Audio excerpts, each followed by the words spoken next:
So I was told by a listener or a not a listener, I guess a viewer technically, a fanboy of the On the Wrong Lead that most people actually tune in for us to shout out Keep Pounding. So it's a shout out to Keep Pounding. Give the people what they want. But anyways, we are on the wrong lead. I am Josh, aka Cherry Drank. On the top left, you got our boy Caleb. They're looking a little cavemanish, and then we have the ever balding. That's not a good one. I don't know. That's Mark. Mark just got done recording a another Saratoga Daily, which I think we're like 0 for 2 on this week because the track has decided to flip on its head twice after recording. So it's been an interesting couple of days at Saratoga. So I think maybe we'll start there and talk a little bit about that after we talk about really the most important thing, and that's what's in everybody's glass there. So, Mark, I know I saw you pull out a bottle. You got a little E.H. Taylor small batch there. Small batch. Sorry, the glare's bad. Yeah. Caleb, what do you got there? I got a little wild turkey rare breed. Okay. I decided to pull up a trio of store picks apparently that I got. I started off with this one. This is the one I sent you guys earlier. This Rebel. So it's the same people who make Rebel Yell. But this is, and Rebel Yell is one of the few weeded bourbons out there. Rebel Yell is like super cheap. It's like $15 or something. It's like a really, really cheap one. They have a 100 proof one that's like $20. Their single barrel or barrel proof is supposed to be pretty good. I've never been able to have. They're 10-year. They have a 10-year bottling. It's supposed to be really good. This is it looks like this is probably about 6 years in bottles, but it's 113 proof, which you don't really see a lot of super high proof weeders. The easiest one to find obviously is Maker's Mark cask strength that you can pretty much find anywhere. It's super cheap in Chicago for some reason. It's probably my favorite like cheap cask strength. I can get it for like $35 here. And it's really good. And then I do have a Russell's Reserve Private Barrel, which is always good. It's wild turkey stuff. And then I have a 15-year Knob Creek store pick as well. So got all these from my local chain here, Binny's. So I'll be making my way through these to try and drown out the pain of the whole $30 I lost today. That felt like I lost like... Caleb, I think you said it best. You're like, I didn't lose a lot of money today, but I felt like I wasted a lot of time. Like it wasn't even like enjoyable to watch some of the racing today. Yeah, it was like one of the least fun days, I think, of the Saratoga meet today, just with what felt like a really heavily slanted bias towards speed, at least on the main track. And then just 5 favorites in a row winning the first 5 races. And then you sort of adjust for what you think the bias is. And then horses just kind of run out of nowhere in the back half of the card, and just wasn't it wasn't fun to watch. Like I didn't really lose much, but it just wasn't a fun day to watch. It wasn't enjoyable for me to watch horses run around in place for a mile and end up basically where they start at odds of 6-5. So not a fun day for me. Yeah, the bias today was really, really rough. And I think it was, and I don't know, maybe we're chasing bias a little too much and thinking about it a little too much. I think I had a very, very pronounced speed bias on early. That's not how I capped it, but I ended up, of course, Caleb and I record, and we're expecting sort of the back to the first 2 weeks. So we put out picks for that. Then first race goes off, and you're like, oh man, this is even worse than it was on Wednesday. So you put a huge skew towards speed, and then coming in the back end of the card, you're like, oh, I'm just going to be slamming these speed horses, be all about this. And then having to completely 180 that bias again, where it seems like closers got good again. So I don't know if it's just jockeys playing the pace game. I don't know if it was just early the loose speeds were just the best horses and they were wiring as they should. I know we shout out to John Massey. We did a stream before and we were kind of talked some of this stuff through, but It was a rough day to get a handle on bias, and I had liked some what I thought I would get prices on. I did not get my price on what I liked in the feature. Didn't play because I thought the bias screwed me, and I was right. But yeah, I mean, speeds were getting really bet down, and it was just hard to find a price and hard to find really any value. You guys may not know this, but I know you were talking about John Massey's musical prowess earlier, Mark. You guys were, I guess, talking a little bit afterwards. So my degree is obviously in saxophone performance. I think I've mentioned that a couple times before. But I actually marched drumline in high school and college. So yeah, fun story. Actually marched and played bass drum and quad toms. So fun. Nice, man. Very, very nice. Yeah, I know John plays snare in I think a Celtic styled band. So, some cool stuff. We're chatting a little music, and very nice guy. Yeah, I played a little bit today, and you know what? Like, I don't know. I feel like what's really been killing me is that like I've been right usually early parts of the card, but the early parts of the card have been rather chalky. So it's just like, I've hit a couple of doubles here and there, and just like I just can't string together either like, two or three like decent ones in a day or one big one. So it kind of feels like I don't know. I maybe next time I hit something, I might just stop for the day because it just seems like as the day goes on, I get more and more lost. It's been rather frustrating. But let's talk a little bit about Saturday. Well, let's talk Friday first. I haven't looked at the Friday card. I do want to mention that we do have another NHC feeder up. I didn't request one, but they just sent me one. So we'll see if we can get this one filled. I know one of our regular listeners and viewers is not going to be available for the next couple weeks. So, hey, Cash, we are all thinking about you and rooting for you. So hopefully we'll see you in a couple of weeks. But if anybody knows of somebody who maybe wants to play in an NHC feeder, or if you want to go ahead and hop in, you don't have to be an NHC member. You only need to be one if you actually win our feeder and play in like the bigger feeder. I think it's $18, and I think we need at least 9 or 10 for it to run. So, what tracks, Josh? Just Saratoga, or is it Saratoga Demo? Let me look. I doubt it'll be just Saratoga. My guess is some combination of Saratoga, Del Mar, and maybe Gulfstream or Laurel, maybe. Yeah, I'm actually interested to see. Oh God, I opened up my email and I saw. I just pulled it up. It's Saratoga, Monmouth, and Del Mar.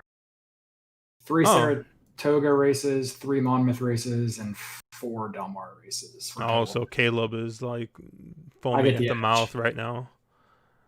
Yeah. Oh no, Mark had a pretty good showing last time on Monday. Yeah, Del Mar was fun. I actually really enjoyed that. Not a track I target much, but if it's got big field sizes and a lot of turf racing, that's a fun track. Yeah, no, and you know what? Somebody, I forgot who I was listening to. I was listening to, maybe it was Jason Beam. Yeah, I think it was a Jason Beam podcast, and one of the guests he had on, I forget if it's the guy from Fox Sports or the old race caller. So it's either Wednesday or Wednesday or Thursday's episode. But the guest said that not only was Monday's Del Mar card like probably the best like weekday Del Mar card he's ever seen, it might be one of the best cards Del Mar has put out. Period. Very big fields, very competitive. It was just fun. It was fun to bet. So I've been enjoying Del Mar. I haven't done very well there, but I haven't really done very well anywhere. So I'm not going to hold that against it. But yeah. So that's what we got going on tomorrow. Usually the first post is like 3:00 Eastern, something like that. So I got a link. You can message me, or it's up in the Discord somewhere. I'm sure Shu will come in and just buy 2 and just win it anyway. So who knows why we do these things. But yeah, let's move on to Saturday. Let's take a look. So, in typical Naira fashion, they take the stakes race with like the most likely winner and just toss it in a sequence that no one really cares about. So we have in race 5, we have the personal ensign. And we have heavy favorite Midnight Bisu. I spent a solid 10 or 15 minutes looking at this, just trying to find any way that I could beat Midnight Bisu.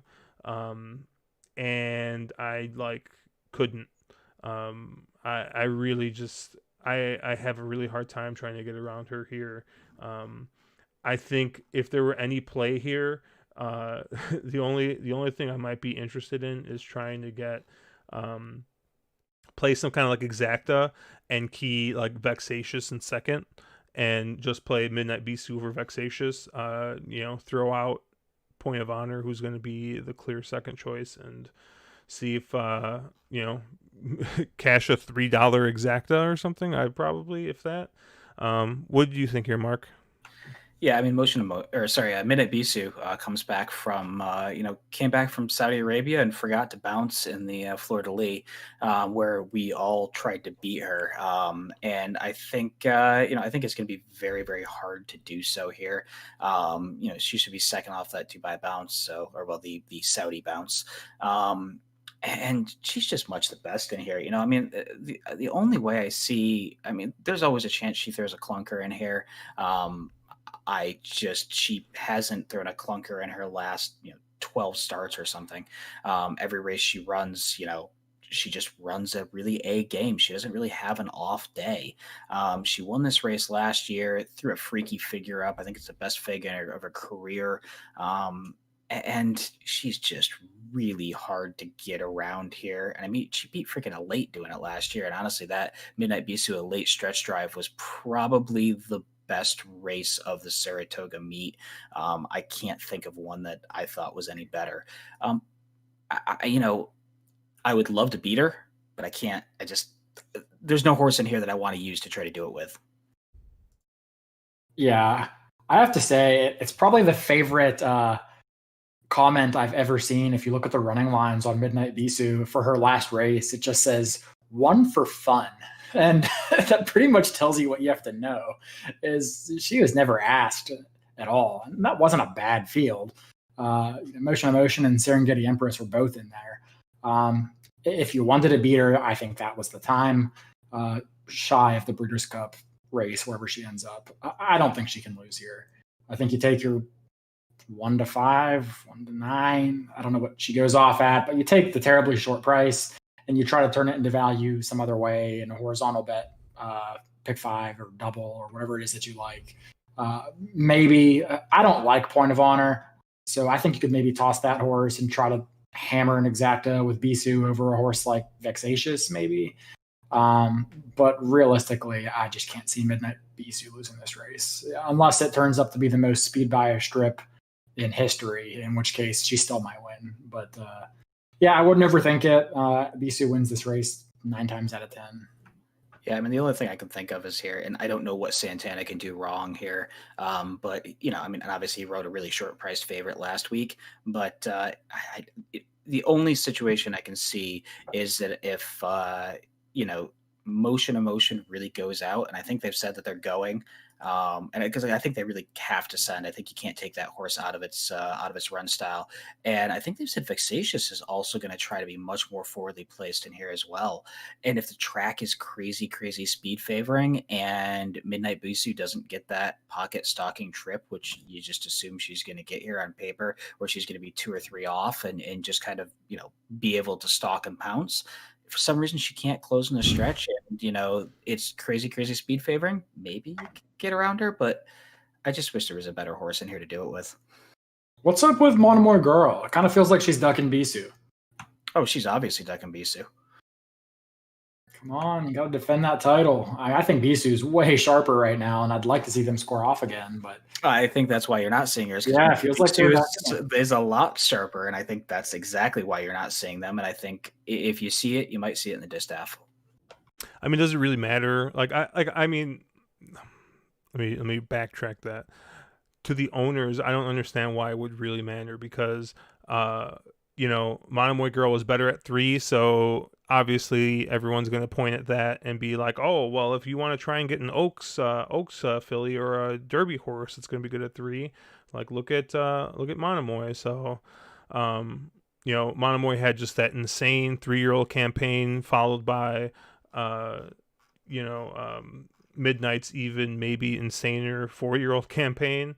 And it's going to be, I mean, I'm guessing we're not going to see them clash until Distaff then.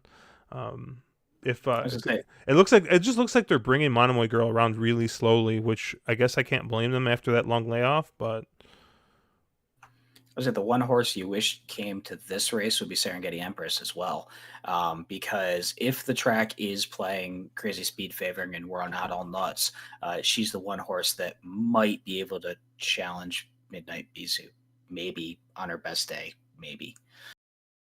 I think your soft spot's speaking for you. She had everything her own way last time, and she went quick. It still couldn't get it done. Yeah, I know. She did. She did. Yeah. You're right. She did. I'd rather see a horse maybe like Dunbar Road or somebody show up here. They're not going to put Dunbar Road in here. There's no way. She can't compete at this level. She's very good. She'd probably run second or third.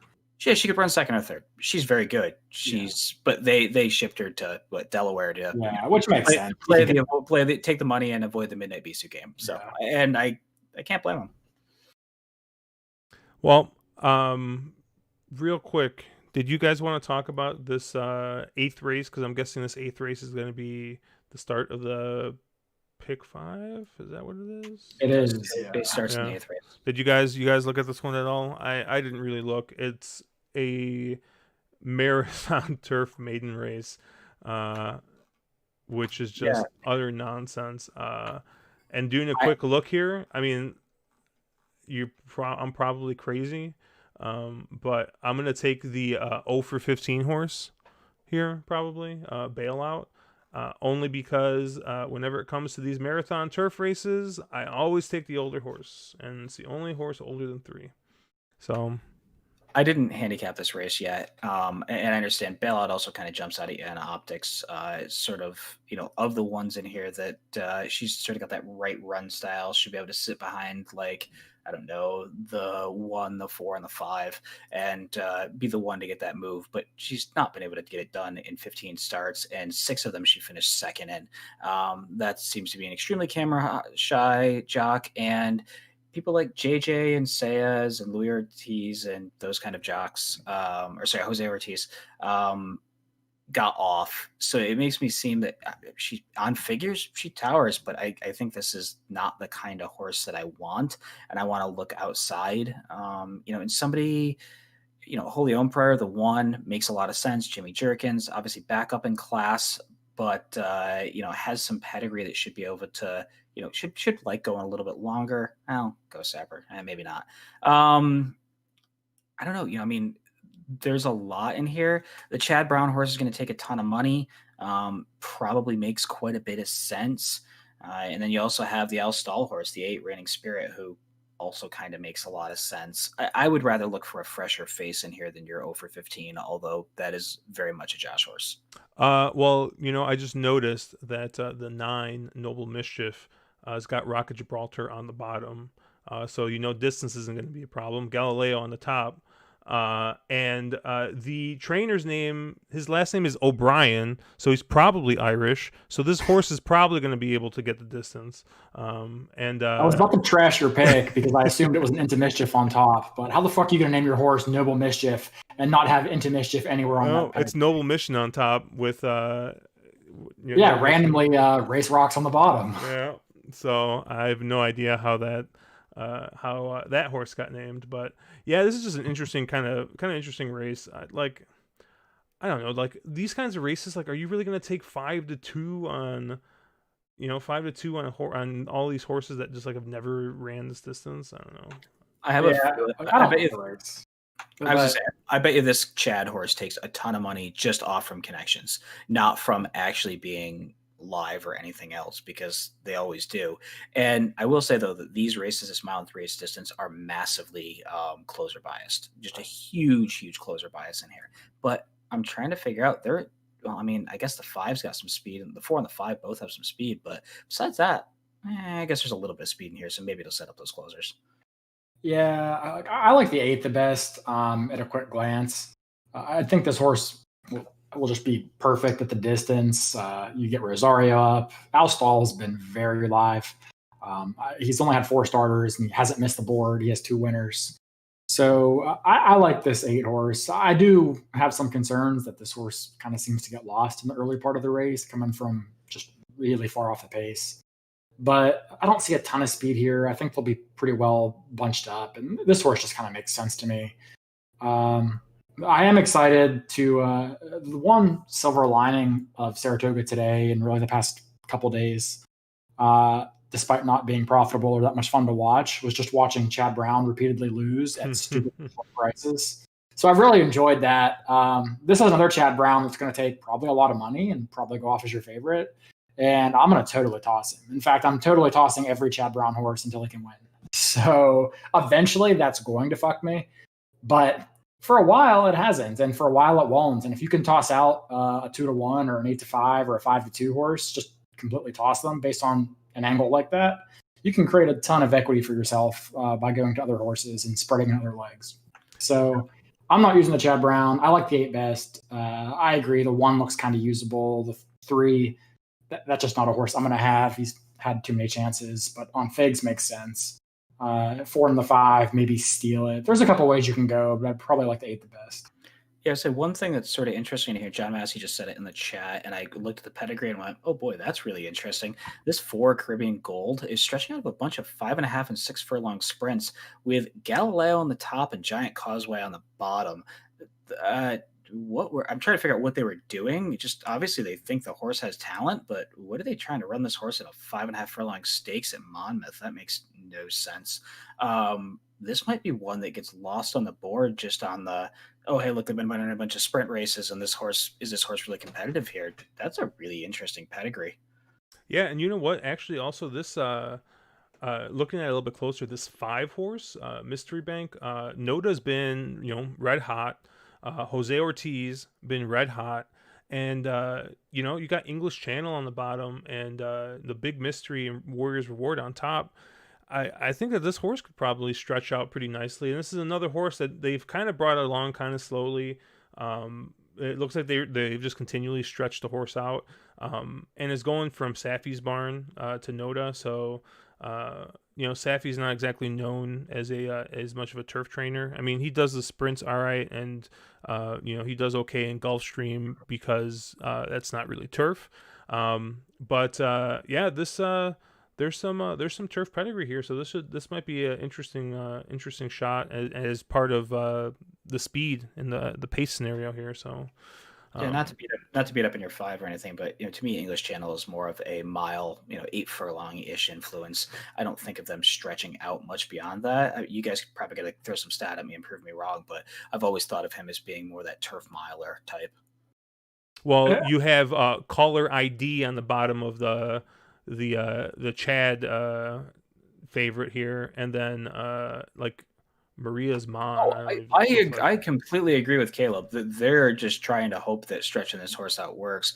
This horse has no. I mean, I guess maybe can get the distance with a Dynaformer on the back, the top end, but I don't love this horse. And this is the kind of bad Chad Brown favorite that you either don't use heavily or you use defensively or try to get around. These are the type of short price horses that are going to take a ton of money and be short priced. And Chad is 0 for 28 now or something at Saratoga. His last 28 or something absurd like that. He's 0 for 20 something. He's definitely a play against right now because he's still getting bet pretty hard. I don't see English Channel as a dead miler per se. I consider more like an Into Mischief, like a dead miler. 7 for a long type. I think they can go 9. They can occasionally get 10, but I don't consider them like a huge stamina influence. The Big Mystery, he's had 3 starters, one of which won their debut at a mile. So I don't really know how good he's going to be as a sire yet. Warriors Reward, though, is not a horse I typically think of as a huge stamina influence. I guess the only thing you might look at there is if you're really playing the, transitive property game of A beat C and B beat C, C really beat A. Is Mystery Bank lost to a neck by Shamrocket last out after setting the pace. Shamrocket came back to win next start and beat the Chad Brown horse, and the 3 for that matter, Bailout, going 1.25 miles. So that horse successfully stretched out. Doesn't mean that Mystery Bank's going to be successful on the stretch out, but it is Jose on a horse that might be a little bit loose up front. So I don't hate your 5.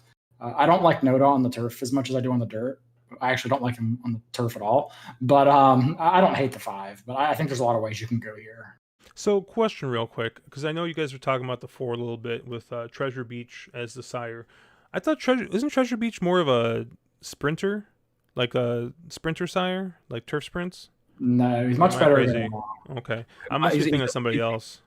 Like a 10 furlong turf influence, and obviously Galileo was out to 12 furlongs pretty easily. So I'd have to pull the numbers to really look at it. But Giants Causeway on the bottom, Treasure Beach on the top. That to me screams turf marathon type horse. Yeah, I'm trying to think. There must be some sprinter or something out of Treasure Beach that. There is a sprinter out of Treasure Beach who's very good running right now, because I had the same thought and I looked it up. Treasure Beach gets 7% turf sprint winners and 13% turf route winners. I have no freaking clue what I was thinking of. Huh. But I know there is a turf sprinter by Treasure Beach who's pretty good, because I thought the same thing. Yeah, because I was just like, because then I looked at the the average winning distance. And I was like, wait, I thought this would be like 6.7 or something like that. It's 7.6. Like, what the heck? But this yeah, I mean, there's a lot of ways you can go here. I guess probably just don't bet the 7. I mean, yeah, Dynaformer, isn't that's distance pedigree? Yeah, Dynaformer is very distancing. So, you think it's Saratoga Treasure, that horse, because that horse is by Treasure Beach. It might be. I don't remember. I remember looking at some PPs, and somehow I played the stupid Treasure Beach horse off of some kind of breeding angle, but I must be misremembering, or I don't have the encyclopedic knowledge like a Caleb or a Mark, or apparently a John Massey, as Mark alluded to earlier. I need the paper in front of me. So, all right, let's move on to the Whitney here. Probably the saltiest 5-horse race you'll ever see. I mean, there's really only one horse that's no hoper in here, so there is a takeout reducer in this race. Yeah, sorry, I can't believe Paul's back. Sorry, Mr. Buff. Oh, that wasn't the one I was assuming. You're Improbable. You really think Improbable's got no shot in this race? I think Improbable has no shot in this race. Who has he ever beat? He has faced a bunch of shit. The only time he wins is when he's facing nobody. I mean, I get where you're going, Josh. I get where you're going. I don't hate Improbable as much as I normally do. No, and you could I get liking Tom's the Tot way better, but I mean, Improbable's the third most likely winner, I think, on this race. I actually think that if I were to bet any horse not named Tom's d'Etat here, it's going to go to probably the horse in this race that I hate the most, and it's probably going to be the 3, Code of Honor. But Caleb, why don't you take this one here? Yeah. So kind of as you alluded to earlier, the Whitney has a short but salty field of 4 horses that are very, very legit, and also Mr. Buff. So realistically, this is a race where I think some people are going to try to take Tom's d'Etat +1, or I really like Improbable, but I don't want to get beat by Tom, or I really think Code of Honor ran a great race, but I don't want to lose to the Baffert Chipper or whatever. To me, this is the spot where you single or you buy the field. And to me, it's going to be a single with Tom's d'Etat. I've thought all year this is the best older male dirt horse that's in training, that's running right now. He's continued to prove that over and over and over again. He gets this distance. He likes Saratoga. He gets his first call typical jockey up, who's really done well on him lately. He gets Mr. Buff's probably going to be loose, but Mr. Buff isn't good enough, so you can kind of just pretend he's going to run his own race and then figure out from the remaining 4. In a small field, the pace dynamics probably won't be as critical. The traffic shouldn't be that bad. I think I'll single Tom's d'Etat and try to spread elsewhere. I know you're not going to get much of a price, but I don't think you're going to get much of a price on a horse like Improbable or Code of Honor either. And if I'm going to go deeper than Tom's d'Etat, it's not like there's one horse that I'm dying to pick. I could make the argument in the Stephen Foster last out that it was a 2-horse race between Tom's d'Etat and By My Standards. And maybe somebody wants to take both just to ensure they get out of that race. And I'd say, okay, maybe not the way I play it, but I understand that. In this race, it's not a 2-horse race. It's a 4-horse race with one of them who I think is much the best. I'm not much more confident that I'll get out of this alive if I add By My Standards versus Improbable versus Code of Honor. So I'm going to single Tom's d'Etat, the horse I think is the best older dirt horse, and I'll let one of those other horses improve and beat me. First off, I didn't think you were in love with Tom's d'Etat before the Oaklawn Mile. I thought you beat him up a little bit there on the stream. I could be remembering things incorrectly because I remember both Chase and I were all about Tom's d'Etat, but it could have led to you just being contrarian. So maybe that's the case. But yeah, Tom's d'Etat is the horse I want in here. I completely agree with your structure. If you're talking there's a 5-horse race, it's very competitive. I want to get cute and try to use just one of them, and Tom's d'Etat is that horse for me. I think right now he's the best older dirt horse in training. He may be one of the better dirt horses, period, in training. I don't know if he can get, a 1.25 miles. I don't know if he's necessarily going to love 10 furlongs to point him towards the Classic. So I don't really know what they do with him come Breeders' Cup time, but he's a horse I've liked for a very long time. He just seems to get better with age. There's got to be a point that the 7-year-old falls off a cliff, but we haven't found it yet. So until proven otherwise, I think you single here to Tom's d'Etat and you move on. There's a ton of pace dynamics that could shake out here that might be a little bit funky, but I have a hard time getting past him. Yeah, I was listening once again to the Jason Beam podcast, and he brought up a really good point, and it's something that if you ever look at my the way I kind of construct tickets, if you give a 5-horse race, for the love of God, don't hit the all button. This is not going to differentiate. This is not going to differentiate your payout that much. Even if even if you like Tom's d'Etat, right? This has got you either single him or you pick another horse. But I don't think that you need to be going 2 or 3 wide here, because these payouts are going to be so flat. This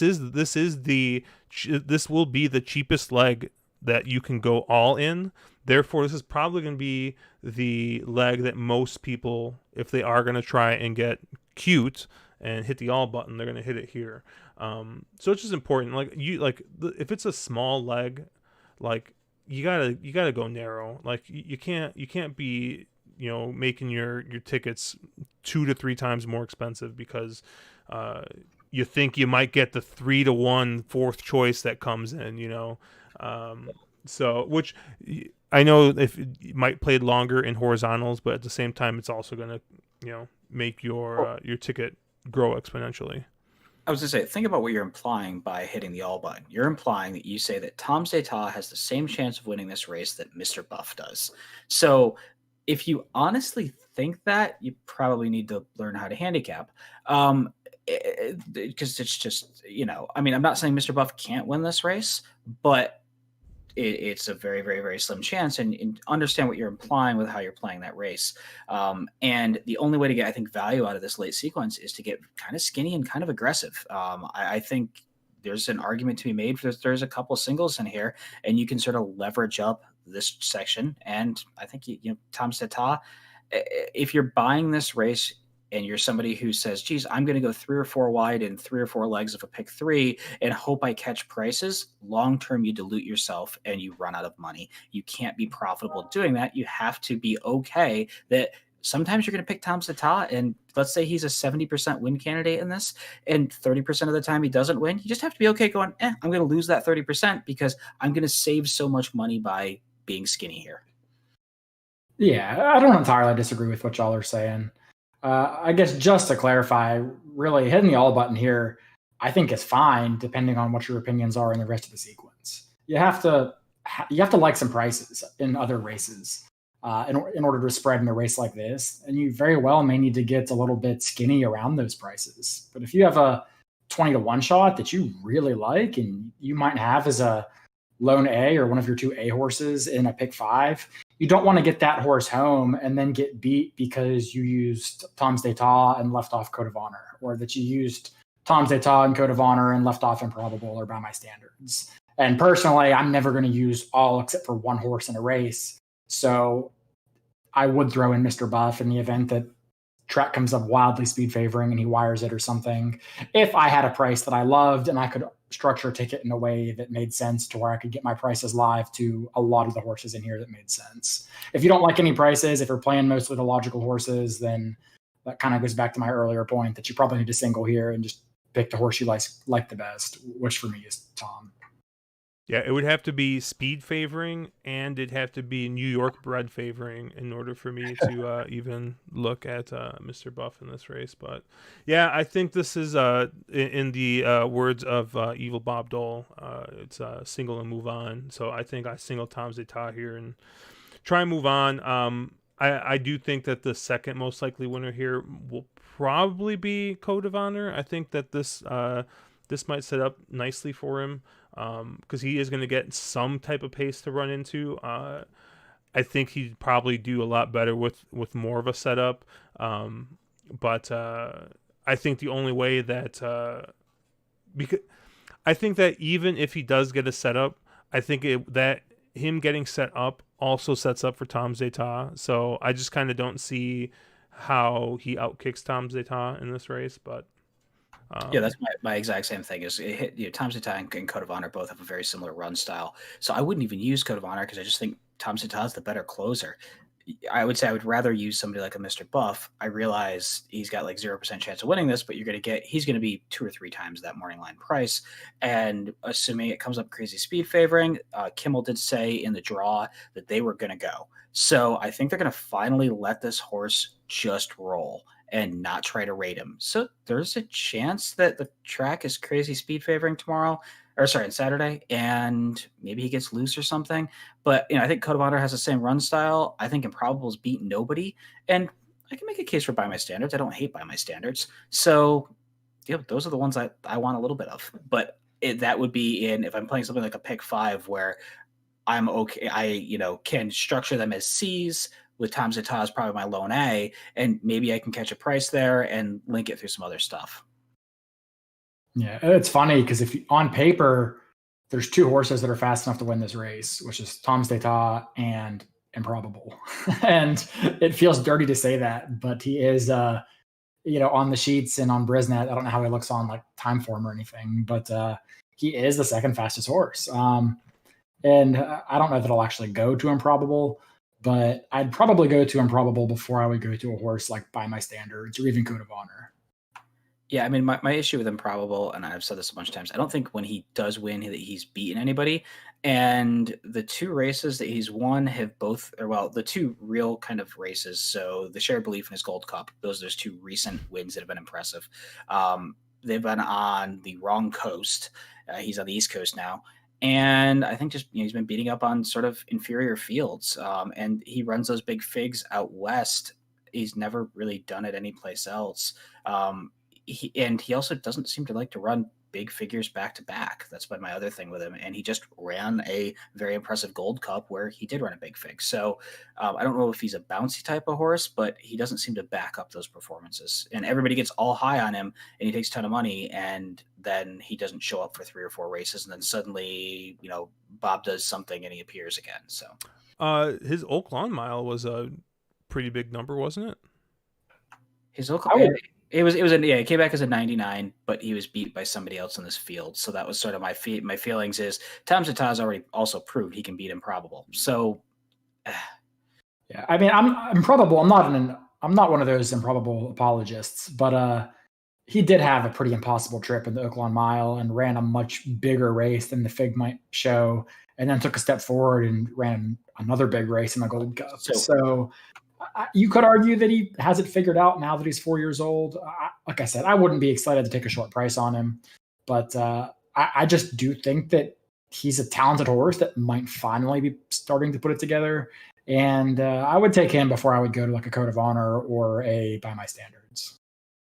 But that being said, I still don't think he beats Tom. Yeah, and I think that's, like I said, that's kind of where we're going to be at. And then, like, when this race goes off, what are you going to see? You're going to see Tom's at even money, 6-5 ish, and then Improbable probably at like 9-5, 2-1. 9-5, 2-1. Yeah, I would agree with that. I mean, like, you can't bet Improbable at that odds, and we're talking a straight win bet. Code of Honor is probably going to be 5-2, and then probably the only horse out of the big four that's not going to take any money is probably going to be By My Standards, and I don't think that you can bet By My Standards at 5 or 6-1 even. So, this is just. I think that like we've already spent. I'm checking chat to make sure. No, okay. Steven has not said anything about us taking too long yet. He does say that he thinks Thomas Tile goes down to 3-5. I wouldn't be surprised. He does like the track, and I think somebody said this in chat. It may have been Dennis, that recently there have become a lot of Tom Tata fanboys. They didn't exist prior to this year, but all of a sudden there's a lot of people coming out of the woodwork that are really big Tom Tata fans. And he might just take a ton of money. It wouldn't surprise me at all. And again, if Tom Tata goes off at 3-5, that means somebody else floats up. And then on the win side, you might actually get prices on an Improbable or By My Standards, or maybe even Code of Honor that are that are a little better. I mean, at 5-2, I can't bet Code of Honor, but at 5-1, totally could bet Code of Honor. Yeah, I think that makes a lot of sense. I'm probably the same way. All right, we spent a ton of time on 5 horses, in which we are all singling Tom Zeta. So let's move on to the King's Bishop, right? Is that the right name? The King's Bishop? You used the right name. This is the King's Bishop. Alan Jerkins is a wonderful human being. This is the King's Bishop. 3-year-olds, 7 furlong sprint. This is another single for me. This is I think Mark, both you and I really, really like this horse that's in here. The 6 No Parole. Yep. This horse is just a really cool horse. I mean, it was winning those state bred races, and they tried stretching him out for the Rebel, and that was just a really stupid idea. So I'm sure Tom Amos, after he just ran so terribly in that race, went back to the owners and said, "See, you guys are a bunch of fucking idiots for trying to run in this race." And brought it back sprinting, won a nice optional claimer at Oaklawn, and then won the Woody Stevens and beat the 2 other horses in this field, Echo Town and Shoplifted.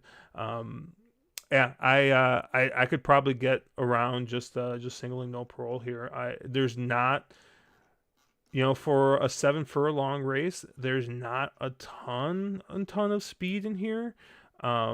And I just think that No Parole is just the fastest one, gonna be the fastest horse in here. So I'll be good just singling No Parole. What do you think, Mark?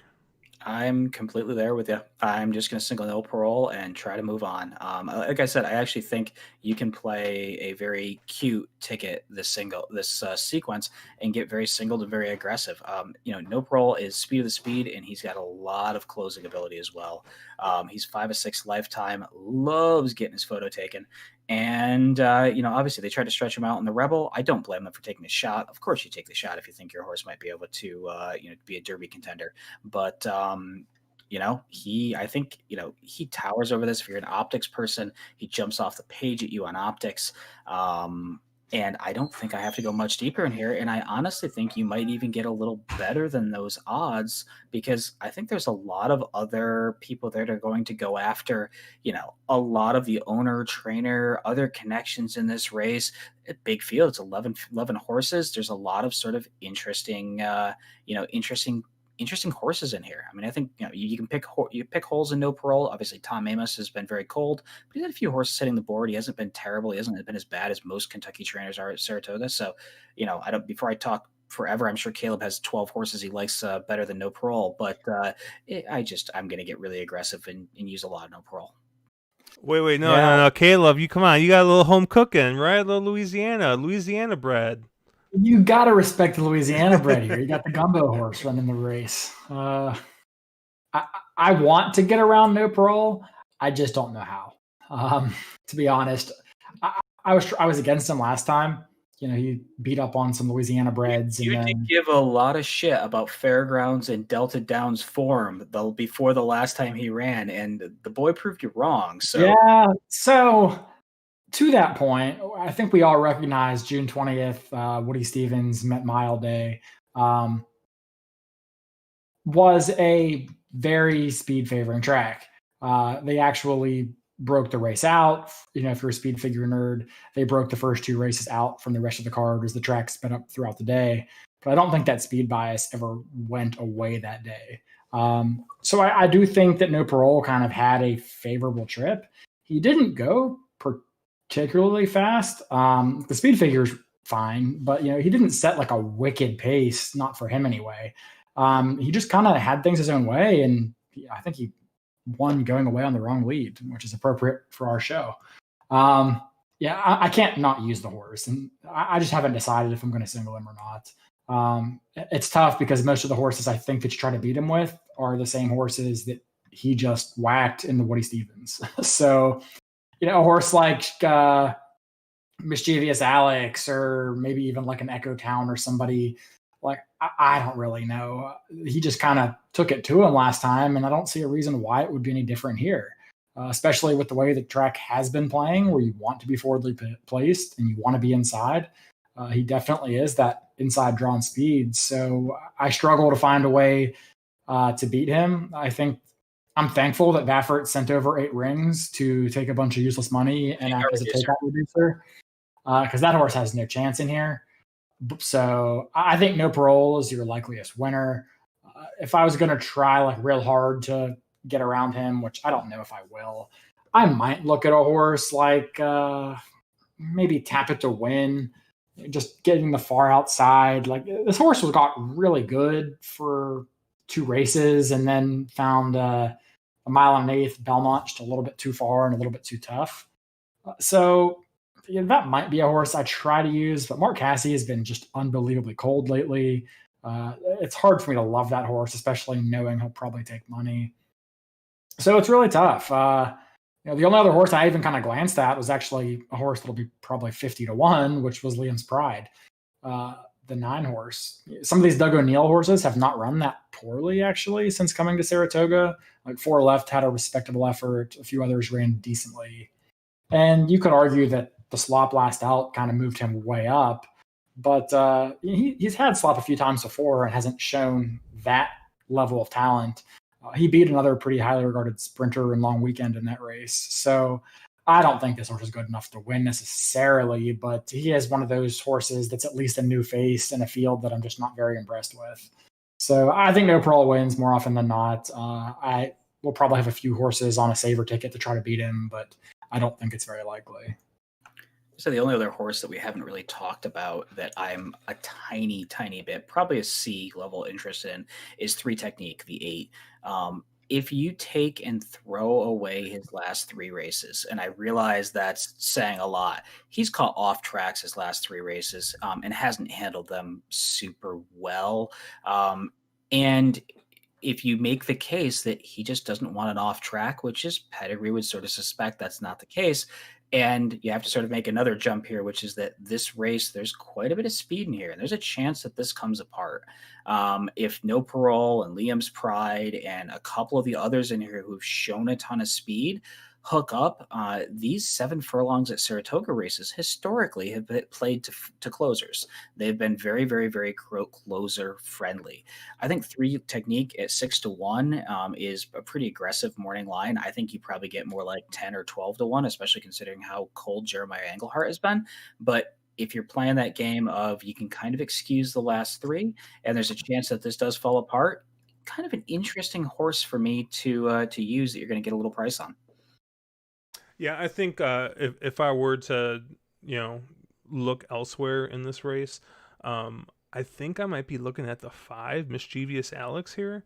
The last race obviously got beat by No Parole. There was it was, I guess, an honest enough pace, but Probably could have used a little bit more pace. But if you look at some of the pace figures, at least going back, like at Gulfstream at the Swale or Swale, I don't know fucking how you pronounce that, but did do some pretty good running late. Was cleared off and won pretty easily there. At the 7 furlong distance. So this might be a horse that, although the form doesn't really make it look like as much of a has much of a late kick or much of a closer type. I think if a couple of horses do get kind of stupid early, I think Arad will be smart enough to rate just just off and try and make a run. But yeah, just a lot of these other horses that are in this race, like they do their best running, on the lead or just off. So I mean, I guess you could maybe even look at a horse like a Shoplifted, or who was the horse that was coming out of that state bred race, maybe like a Captain Bombastic. But I mean, I think at that point you're just like grasping at straws, hoping that the thing completely melts. So yeah, I think I'm gonna want all of No Parole, and I mean, maybe use like the 5 as a C type here. Yeah, I would agree with that. I don't know. I mean, we can go through all of these. There's a lot of horses in here that are coming out of that Woody Stevens. Obviously, out of that Woody Stevens, assuming you have a similar pace setup, which I think you probably do, No Parole is your horse, and you have a hard time really going any place else unless you're finding a fresh face to that group that you think has a ton of upside potential, which is sort of how I ended up where I did on 3 Technique, who isn't coming out of that race, is getting a cutback in distance, may not have liked the last out, may not like the conditions. When horses have been running versus the same company, you can make excuses to whatever you're blue in the face, but I would rather have that fresh face. And I agree with you that your 5, Mischievous Alex, does make some sense. Probably of the speeds is the one that maybe can get set a little off, and does get a rad back who that Swale was massively impressive at this distance. So. All right, Caleb. Yeah. Caleb, I'm going to give you some time. You can go ahead and talk, but I'm going to give you some time too to get your statement ready for race 11 here. But what you got? You got anything else here on this one?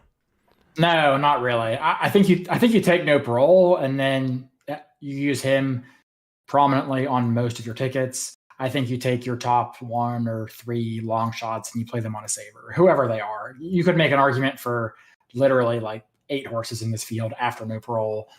So I think that's just the way you play it. You take him on most of your tickets, and if you want to play a saver, you play a few tickets with some of these other horses on a backup. But I think it's hard to love anybody after No Parole. All right, I'm gonna take a look at chat here, Caleb, while you get prepared for this, and we'll kind of scroll back. I know we didn't really catch a lot of stuff here, so I'm gonna scroll back. John said Cassie does less with more. Yeah, he just does less with less at Saratoga. He is not somebody who has ever historically done well at Saratoga, and he's starting off much that way here. I think he's 0 for 12 on the meet. So as much as I do like Cassie, I just don't really much like him outside the state of Kentucky. He's something like 1 for 30 at Churchill too. This cold streak has been going on for a while. Okay, so maybe you're implying he's slightly drug bust related? I don't know if I'd imply that, but he hasn't been very good. No, I mean, he's been fine in Florida, so.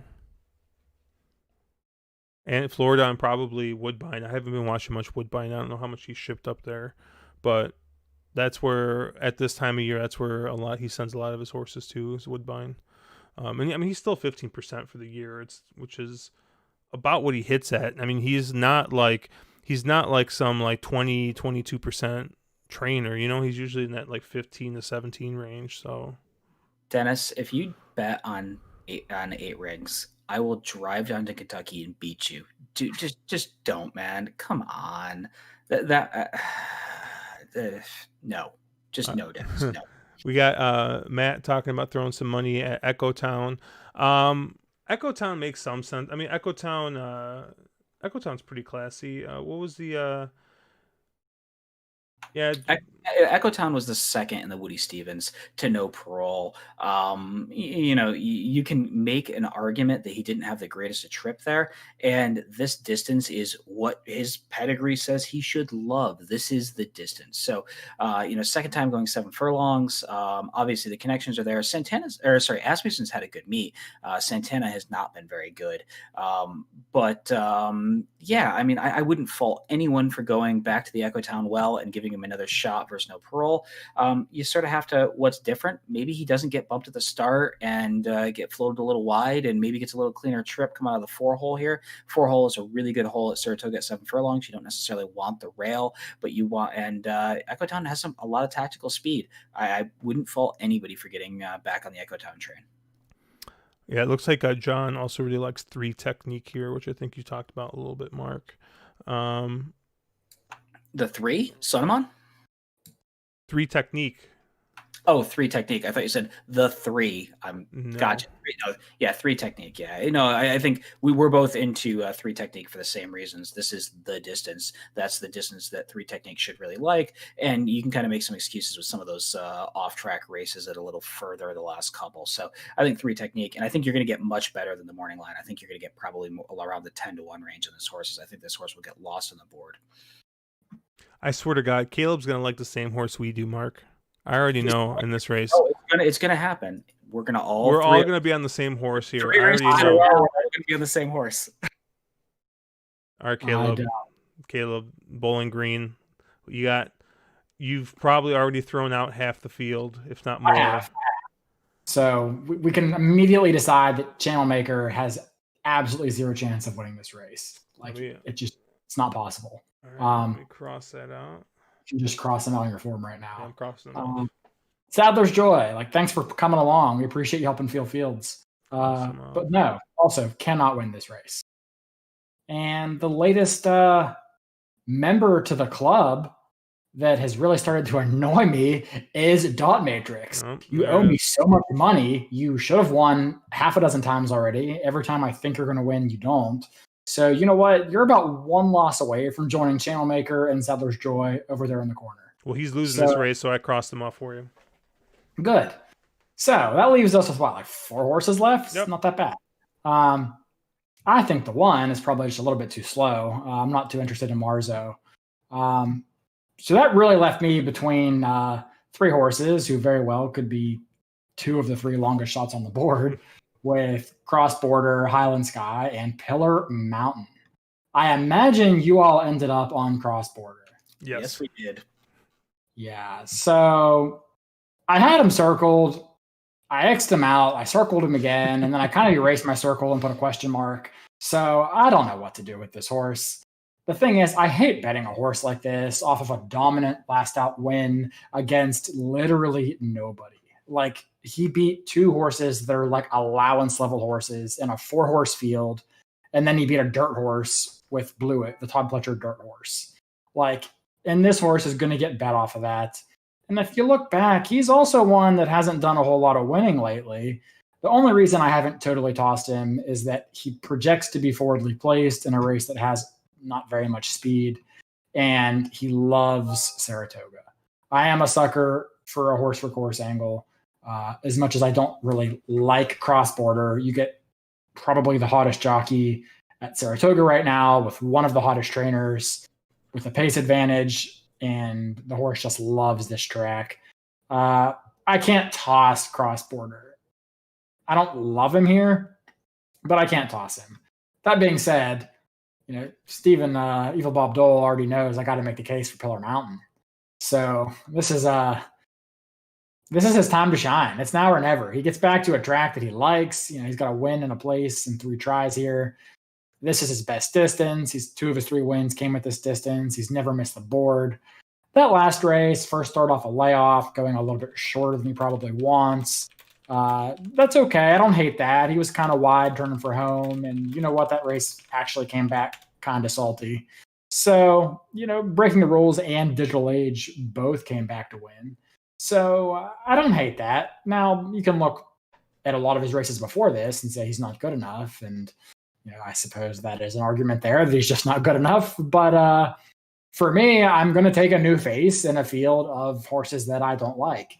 And, realistically, the choices are Pillar Mountain or Highland Sky. And I think that, he's a horse that still has my heart. He still owes me money. And I'm not going to not have him at probably the longest price on the board in a field full of horses that I already hate.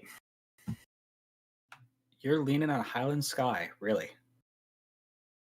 I wouldn't say I'm really leaning on him. He's just probably the third horse I didn't toss. I looked at him. I've always thought he was better going long. I don't know why they tried that mile and a 16th at Gulfstream. That kind of screamed prep race to me. And then, his last race in the Tiller, it may be a listed stakes, but that was a graded stakes quality field where Parrott wired on the front end on a pretty moderate pace. So I don't think he did too badly to make up almost 6 lengths on the field that day. Now makes his third start off the layoff. I don't love the horse, but I would take him over a horse like Marzo, Channelmaker, or Sadler's Joy. Do you know when Highland Sky's last win on the green stuff that he's running on today was? I'll help you out here. It was June of 2018.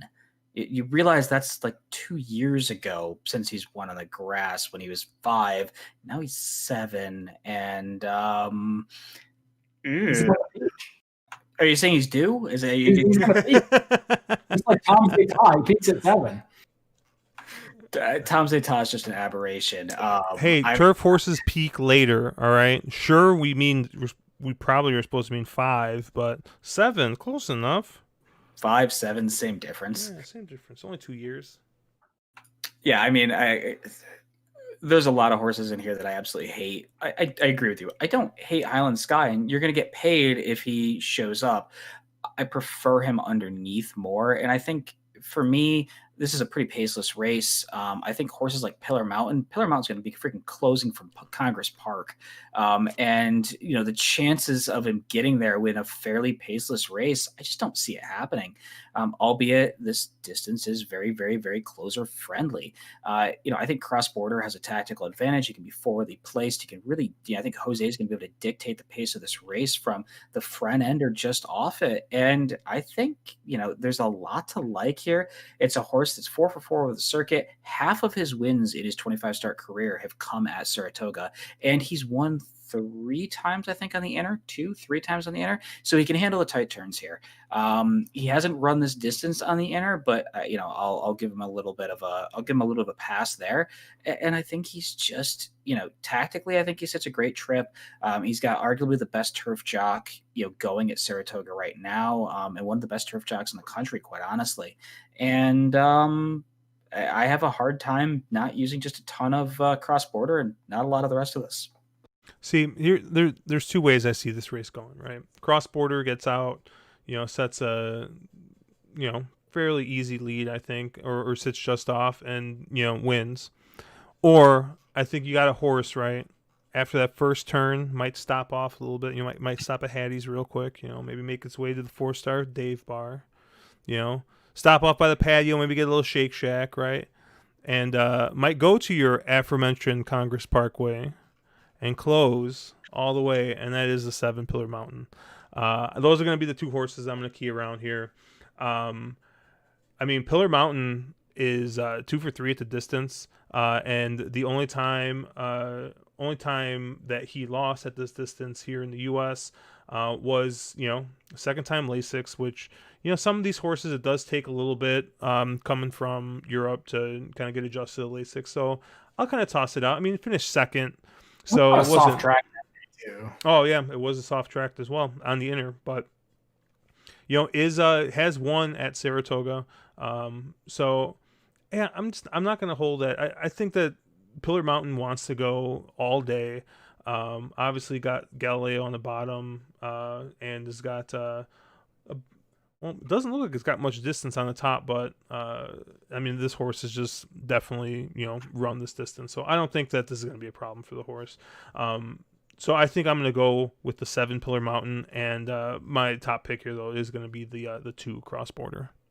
So Dana Hills can sort of run at anything, and he's got the Galileo on the bottom end. So I get your I really get your Pillar Mountain thing, but Rosario happened to be on for all of those wins and all those really good distance performances, and Rosario is not here. Instead, we get the winningest jockey in Saratoga history, You in get the John winning Velasquez. Saratoga history, who Johnny's having a bit of a resurgence. He's had a great meet, but this is a Pletcher. I think he was sort of told, "Hey, we need somebody to ride this one, so go take him for a whirl." In the Bears world, I don't think his fig's really fit. I think he's, I don't know, he needs to find 7 or 8 points off his best performance to really be competitive here, which is probably it's a lot of lengths at a mile and As a a half. 5-year-old, when turf horses peak, not 7, like Caleb was trying to lie to you. He is 5, but do you know?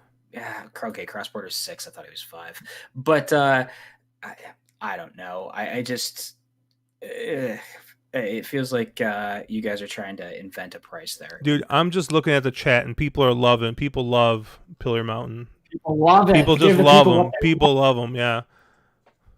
But seriously, like, I don't know if you want to talk about figs. I don't know what it looks like on Bayer, but cross border needs to get about 10 to 15 Briz points to really compete strongly here, compared to par. I don't know what Bayer has him as. His 2 back is basically the second fastest in the race, that Manhattan. So Yeah. I think, obviously, if you want to go back to his winning fig, his highest winning fig is an 89. So yeah, 94. That Lubash was a 94. So I don't care too much about figs, but yeah, like I'm just curious as the discrepancy on figs in general. Because my biggest issue with cross border is really, who is he beating? Like, I already kind of trashed the field he beat in the state bred stakes last out. You have to go back to non-winners of one allowance at Aqueduct to find his last win, where he ran a nice fig, but I don't know who Mr. Alec or Gaggin are. And then his last 3 races before that were 2 against, again, state bred company for New York breds, and then a starter allowance 50. Like, it to me, it's just he loves Saratoga, and that's the only reason I'm considering him, because normally this is a horse that's basically the turf version of Mr. Buff that just can't get it done when he steps up to the big boys. Yeah, I don't disagree with you. By the way, his last win was on the 22nd of July at Saratoga, so he's got to win a little more recently than that. But yeah, and again, he beat Blewett and Wrapped, and he didn't beat anybody there. And I guess you can very much make the case for, historically, when he's won, who is he really beating? Yeah, it's a valid argument. Opt, Lebeek, red right hand was a decent horse, but there's not a lot of class there, and I wouldn't argue with you for making that case. Yeah, and if you're giving me 5-1 on this horse, then yeah, no arguments. But as a horse that's probably going to go off short, given the connections and the pace setup and the flashy last out win, he kind of is the horse that I probably want to try to beat. It's just the horses I end up on in this race are more of a function of who I hate more so than who I love. Yeah, I'm really interested to see the lines in this race. Who's going to be the favorite? Is Sadler's Joy really going to be the favorite in this field? I would assume so. And oh man, talk about horses that hate winning, and it's going to be really interesting to see the board here. I think you're going to be, if you're somebody like spot plays and you write your own morning lines and you say, gee, this is where I think I have value here. You're probably going to find some horses. You're going to get some value on the win end here. So, Josh, I thought you liked Sadler's Joy here. I love Sadler's Joy, but you can only bet Sadler's Joy going 3 turns. And the last 2 times he went 3 turns, not only did he get a pace setup to run into, he also finished 3rd. So I just think that that the late kick is gone. I just think that the horse is just past his prime. So well, he is 7. So yeah, I just don't think, I think that if you look at the race 3 back at GP, that grade 2, he had a fast pace to run into, and lost his Zulu Alpha and admission office going 3 turns. And then the Tiller didn't have as fast of a pace, but still had a little bit of pace in front of him, and lost to Parrot and Dot Matrix. So Manhattan finished 3rd again. I was a little closer, which was kind of surprising because of the slow pace, but Yeah, I'm just not.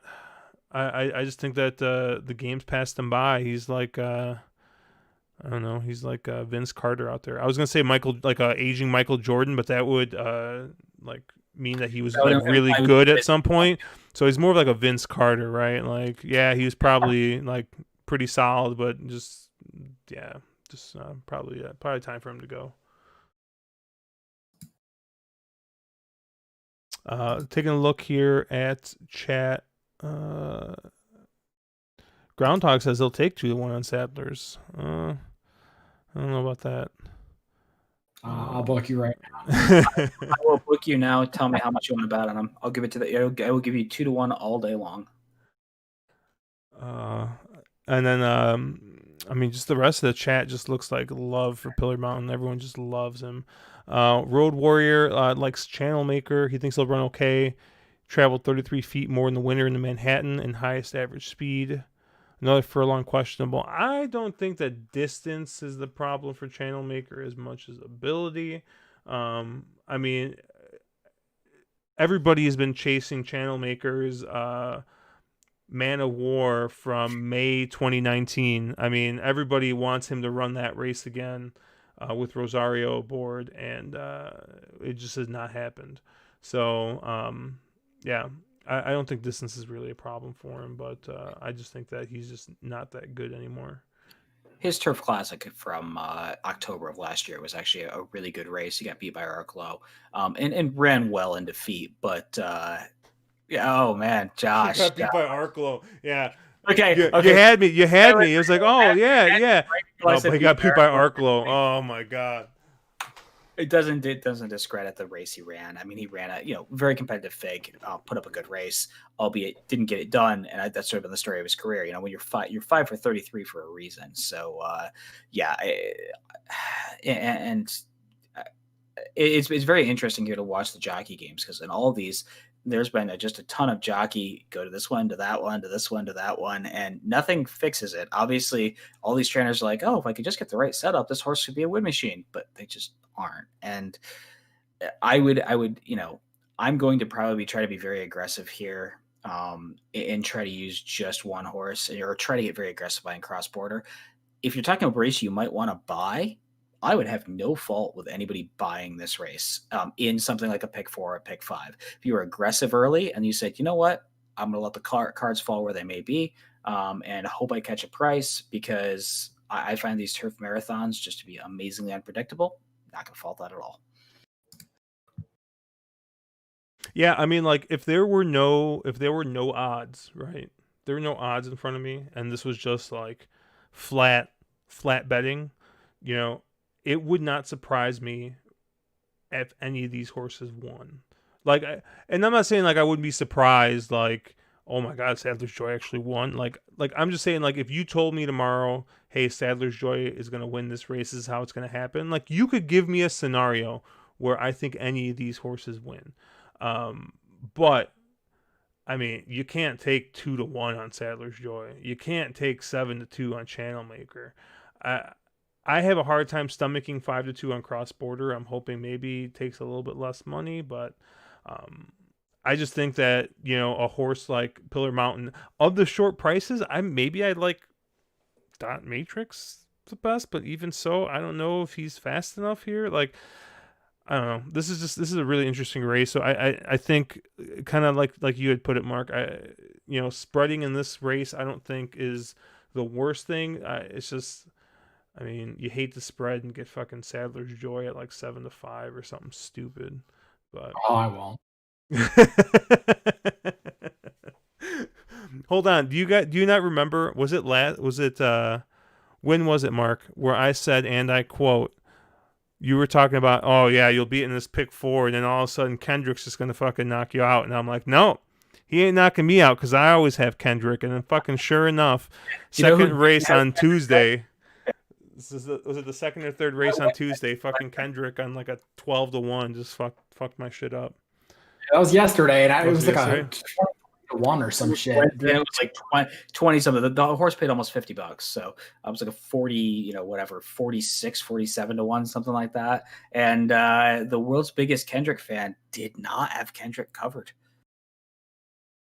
The hustle hog on a speed horse, and you didn't have it covered, Josh. That was my nightmare. He did ride the horse like a closer in that race, so whatever. But no. So it looks like a shout out to Stuart Guthrie saying that is this an ice cold pick 3 from Mark? Yeah, it will be. I will probably be trying to slam this. Okay. Looks like Dennis, you're a race ahead. Give us a minute. Get okay. there. So first of all, coming, Dennis. You couldn't have waited just a couple of seconds to let us get there and let Josh set this up, could you? Dude, look at this is the breakup letter to Jakarta, I think. Like, I can't be fooled again by this damn horse. This horse looks like lone speed in this damn race. I cannot be fooled again by this stupid horse, because what's going to happen is this horse is not going to get the lead. So I cannot bet this horse. Yeah, I'm going to probably bet this horse. But, oh, God. If there's ever a time, Josh, this is it right here. Like, you got one time, right? They're going to send. They got to go. And with how the turf has been playing, it should fall right into his lap. 10-1 morning line. It's the time for your boy Jakarta to shine. Or sorry, your girl Jakarta to shine. Dude, I can't believe I'm going to get fooled by this stupid horse again. Dude, I don't know. The horse, I can't believe that there's not that much speed in a 5.5 turf sprint. Yeah. Have you seen the optics plot on this horse? This just jumps off the page on optics. What was the race? The Intercontinental. Was that the Intercontinental? Where you and I were all over. Yeah, we had so much going.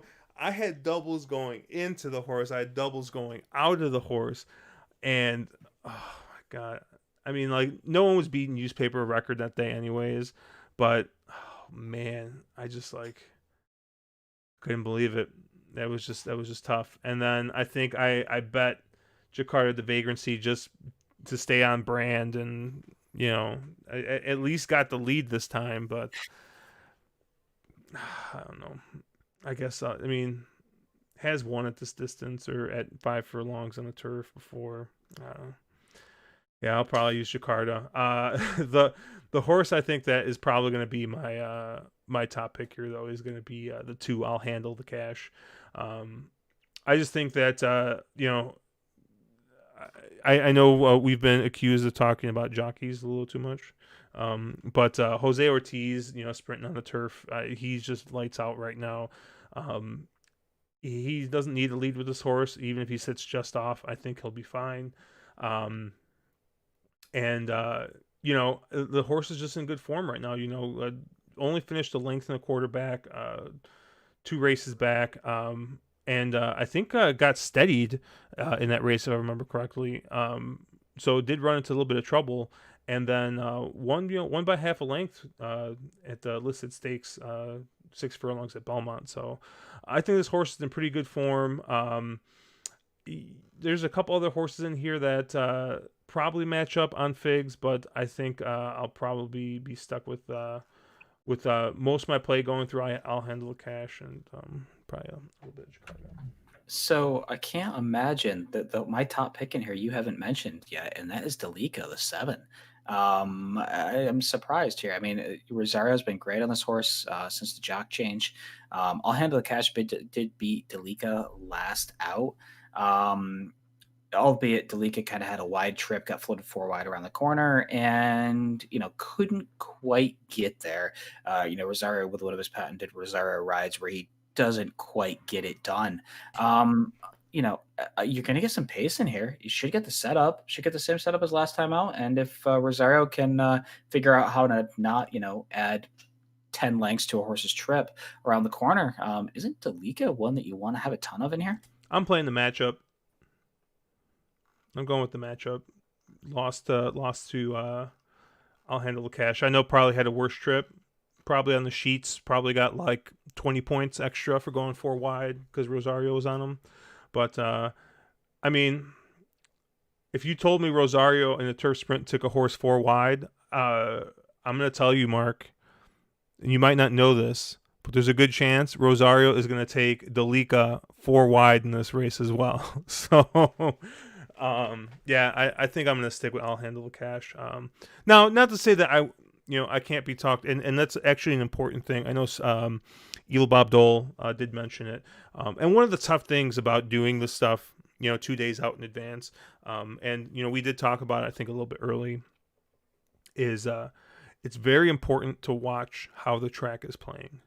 Because if all of a sudden this turf, just like nobody is wiring, I mean, then obviously I'm not using Jakarta, and then I'll probably move a horse like Delica up, who is definitely not going to be part of the early pace scenario.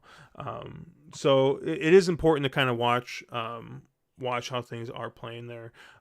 But assuming the turf is playing fair, and especially on these sprints, playing a little bit towards speed, I think that I don't think that there's enough pace in here that the leak is going to have a ton to run into, and I think it's going to look a little similar to the last race that I'll handle the cash held the leak off in. So, question for both of you, because neither one of us have, or neither one of the three of us have gone there yet. You haven't even let Caleb go anywhere yet. I haven't let Caleb go anywhere here. I'm trying to set up Caleb because I want to rant, and that's what I'm aiming for a rant here. There's one horse in here that has never tried the turf. West Coast Shipper, a little bit of Mother. What's the feeling there? Mother, first time on turf, gets JV up, who's 44% with Baffert in the last year. What are you thinking? Yeah, this is actually more desperate than entering McKenzie Crosby and then proceeding to scratch McKenzie because you didn't like the 4-post. This just screams I'm trying to dodge the likes of Bellafina and Hard Not to Love and Venetian Harbor and whoever else is out west. So I ship this horse to Belmont for some reason, who then still proceeds to not run well at all. And now I don't know what to do with my horse. So let's try turf. That is the textbook Baffert. I don't know what to do with a nice horse that I have. Kind of tipping his hand kind of move. Like we've seen it a few other times, and I fade it every single time. And I can probably count on one hand the number of times in my life that a Baffert first-time turfer has beat me, not counting a debut runner. It's a complete toss for me. I hope this horse takes money. I wouldn't use this horse in 100 years. I bet you this horse goes off at half that price on the connections. I bet you this horse takes a ton of money just because, it's Baffert, first time turf from a guy who doesn't win turf races. And I think this horse takes a ton of money. Interestingly, Pioneer of the Nile does get 14% turf winners first time out. And Lionhearted on the bottom gets 5% first time turf winners. Bob Baffert, a 30% trainer annually, is 12% going to turf. And of the 5 sibs, there's only one that's ever had a start on grass and didn't hit the board. 12%, and probably like half those wins are Kingly, depending on how he's tried to switch that horse before he got rid of him. I mean, there's also a chance that Mother is just in here hoping for rain and that this gets taken off, which she'll probably be short if that's, I'd be saying I say that, but she hasn't really run well on a wet turf or wet dirt either. So, let's on July 26th kind of suggests to me this was a planned move. I just think it's a planned move that's not going to work. I'm going to give Bob a little bit more credit, and I'm going to blame this on COVID, on why he doesn't want to ship Mother back over to West Coast. And I guess he's got nowhere else to run her because, I mean, fucking wasn't even close in the Ruffian. So, like, I don't even know. Like, I mean, are there any other listed stakes coming up for, for older fillies or fillies and mares sprinting? Like, where else is he going to run this horse? I don't know. Maybe this is just like one of those things where it's like we got nowhere else to put the horse.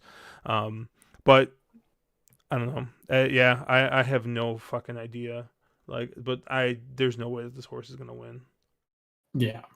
I guess to bring the conversation back towards horses who can win, in the match race between Josh and Mark with I'll Handle the Cash and Delika, I do tend to lean towards I'll Handle the Cash. I don't see a ton of speed in this race. I actually do like Jakarta a little bit here because of that fact. Speed has been better on turf. So I do think that Jakarta gets a nice trip here. I don't know that she's good enough. She's been frustrating for me lately, but I do think at 10-1 she makes a ton of sense. I'll Handle the Cash is the other kind of first run closer type, I think, or first run speed horse, depending how you want to look at it. That makes some sense here. And this race has a lot of horses who I think are really good Belmont / Aqueduct turf sprinters. Really good, like 6 to 7 furlong type horses who I don't think they're going to be best going 5.5 at Saratoga. A horse like the One, Get Mother a Rose, I think kind of fits that bill. I don't think she particularly wants to go this short. I think she's a nice horse, but I think this is a little on the short side for her.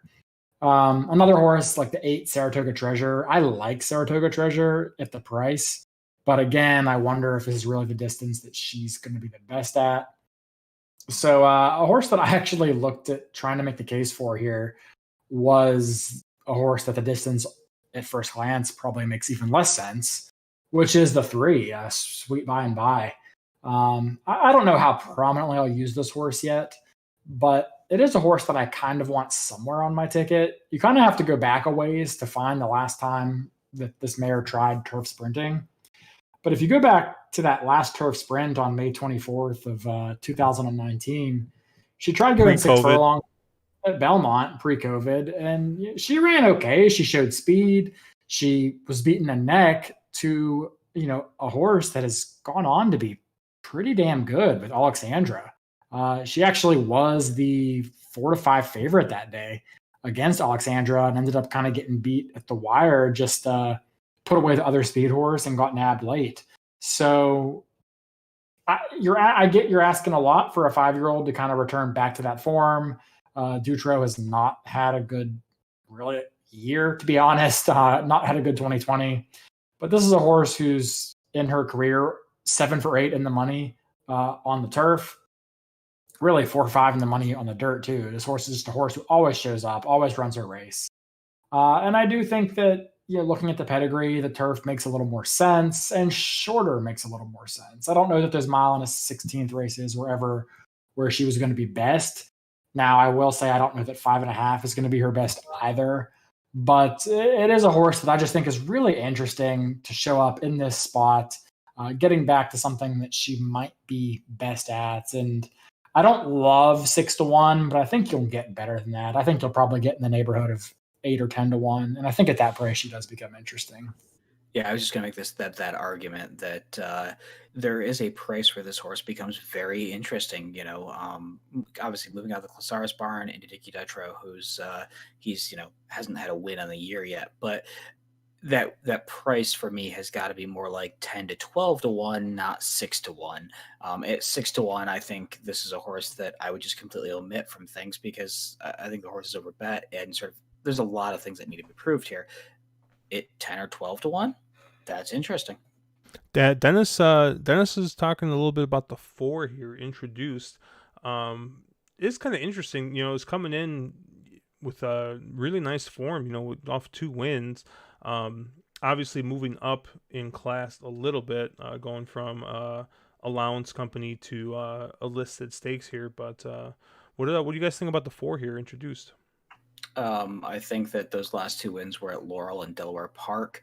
And, not that I want to bash a certain track or anything else, but the horse needs to find about 10 buyer points off its best fig ever, which is either of those last 2 races to be really competitive here. Maybe the horse has improved. It does kind of imply that both of the last 2 are sort of ridden out. So maybe they found what this horse really wants to do as a 4-year-old. I got that 4-year-old improvement, but it's a high percentage trainer. I love the move to Saratoga and taking an aggressive shot here in this race. I just think the horse needs to get a lot better, and I don't see why that happens now.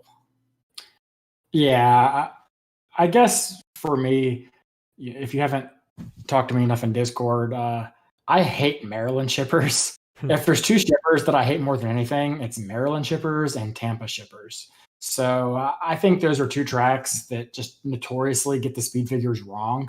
And I see so many horses that come from those tracks with big numbers that just flop terribly when they get to somewhere like Saratoga or Churchill or somewhere else. This horse doesn't necessarily have great numbers, but I just think she's been beating up on some weight company over there in Laurel and Delaware. And I'm sure she's a really nice Laurel and Delaware horse. You can't really knock her for the distance, which you could others in here. And Jorge Duarte is a solid turf sprint trainer, very good. But yeah, this is a horse that I would need probably 20-1 on before I'd really look at. Dennis says, and I quote, "I love those Laurel/Delaware shippers." Yeah, Dennis, you need to look at what their percentages are when they come to Saratoga. If you were saying, hey, there's a Finger Lake shipper that I really like here, and the figs are a little soft, I would give you an excuse, because it tends to be that Finger Lake shippers and Finger Lake's figs are a little soft. I do tend to agree with Caleb here. Laurel and Delaware figs are a little inflated, especially when they ship versus company in Saratoga. Those are some very low percentage connections on that ship. Did we talk about the 9 at all here, Kariba at all? No, but I think if you're going to look at a off the pace kind of type, I looked at the 7 and the 9 is the two I kind of looked at. 9 has maybe a little more speed, although I'm not sure quite how much on the cutback. The reason I don't use this horse is because Rosario gets off, and that's Christophe Clement, who him and Rosario have been just unbelievable lately. So for Rosario to jump off this horse after getting a win last out, not that Irad is a bad jockey or anything, but to me, that says actually quite a bit. Yeah, I would completely agree with you. Rosario getting off here is enough to me to say that Rosario thought he had a much better chance someplace else. And yeah, when a jockey has choice and it's a top tier jockey like that, Rosario wants to get paid, and he's going where he thinks he has the highest chance of getting paid. So he said Delica, and I trust that he's making the right shot, because Rosario to me is much like a Javier Castellano at Saratoga. They're jocks that don't have one trainer that they ride a ton for. They take the best options they have, and Rosario is telling you here that he feels that Delica is just a better horse. And then the last one that I think we might want to talk about, John Massey is asking about the 10 here, Miss Gossip. Third off the layoff, did run in this race last year and was stuck on the rail, which we know isn't a great place to be at 5.5 furlongs. What do you guys make of the 10 here? If 4 for 32 chance, or 4 for 32 winners with a trainer who's 0% this year with 16 starts and turf sprints is your type of horse, hey, have at it. You're going to get probably double this, I would assume, on the line. I have a hard time making a case that this horse can sit a trip here that's competitive, and there is that sort of thing that maybe the Churchill races are a little tougher than what we're seeing up here, but this is up in class to begin with, so I have a hard time getting there. Yeah, I don't love that horse. If I want a closer in this race, I'm probably going to the 7, to be honest. And I would even actually reach for the 8 before I would go to a horse like the 10. To me, it just, the horse doesn't win all that much. I don't know. It ran the same race twice in a row. I don't know that I'm expecting a step forward here. Third off the layoff for the 7-year-old. That only works on turf routes when the horse is named Highland Glory or Highland Sky, whatever the fuck his name was. So I don't think I see it here, to be honest. Like, he does have a win in a second at Saratoga, I guess. And I wouldn't talk somebody off that horse by any stretch. He's usable, or she's usable, but I think that you would probably need a career best, if not a new career best, to win this race. And at 7 years old from the 10 post as a closer without a ton of speed signed on, I don't know that I think that's likely. Yeah, and I think you also have. I think a lot of people are looking at that race and saying, "Well, look at the company this horse has been keeping. Scandra, Morticia, Change of Control. There's a lot of really good horses, but this horse really hasn't been competitive with those kind of, that. I'm not to dig on T Loves a Fight, but T Loves a Fight is that same kind of horse where a horse that doesn't run competitive figs but sucks up and gets a lot of seconds and thirds versus really good horses, and you try to make a case for it. Everybody loves the horse, but is that really an argument that the horse can win? No, it's a horse that if you wanted to use the 10 underneath in a try or a super, go at it, love it. Yeah, that's a great play. But I just don't think this horse is good enough to collect a big paycheck here. All right. Well, I think we killed the sequence. So really interested to see how close we get on this one. What we got coming up this week? Mark, you got a Saratoga Daily going to be coming up later tonight, or is it up already? It's up already. It's up already? Okay. With JT Massey, we talked through the Saratoga card tomorrow. He had a couple of races that he liked in the late pick four sequence. And if he's being nice, I'll post his whole pick four. I know he hit a really nice pick four a couple of days ago for a pretty good score. So he's been doing real well at the Saratoga meet. And I talked through a sequence that I really like, keying around sort of the lesser of all evils in the fourth race. So take a look at that. It should be up now. I've posted it in Discord, and I think it's some good stuff for tomorrow. Cool. And then Mark, I know you'll if you have any plays that you feel like posting, I know you'll post them there on our blog, and I try and tweet them out as soon as they go up. And then like I said, we do have that Discord tourney, the NHC qualifier. So if you need a link to that, let me know. Other than that, I think that's gonna do it for us. Shout out to the Wolf. I know he did just get his shot, so we're hoping that we'll be seeing more of the Wolf. We're hoping that everything turns out well. So shout out to the Wolf. I know he's been on Discord more. And then for Caleb and Mark, I am Josh, and we'll catch you guys later. Peace.